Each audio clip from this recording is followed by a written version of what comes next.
കണ്ണൂർ പയ്യാവൂരിൽ യുവാവിനെ വീട്ടിൽ കയറി വെട്ടിക്കൊന്നു. കാഞ്ഞിരക്കൊല്ലി സ്വദേശി നിതീഷാണ് കൊല്ലപ്പെട്ടത്. ബൈക്കിലെത്തിയ 2 പേരാണ് ആക്രമിച്ചതെന്നാണ് വിവരം.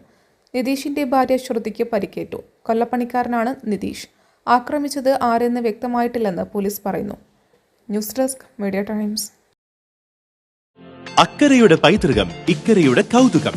അൽദാൻ അറേബ്യൻ ബേക്സ്. മനസ്സും വയറും ഒരുപോലെ നിറയ്ക്കാൻ രുചികരവും ആരോഗ്യപ്രദവുമായ അൽദാൻ ലബനീസ് കുബൂസ് ഇപ്പോൾ കേരളത്തിൽ എവിടെയും ലഭ്യമാണ്. ഷുഗർകാർക്കായി ഷുഗർ ഫ്രീ ബ്രൗൺ കുബൂസും ലഭ്യമാണ്. കൂടാതെ bread, wheat bread, burger bun, സമൂം, chapati, parotta, cream bun, coconut bun, rusk, ഷവർമയ്ക്കായി ഉപയോഗിക്കുന്ന ചെറിയ ലബനീസ് കുബൂസും ഇപ്പോൾ മാർക്കറ്റിൽ ലഭ്യമാണ്.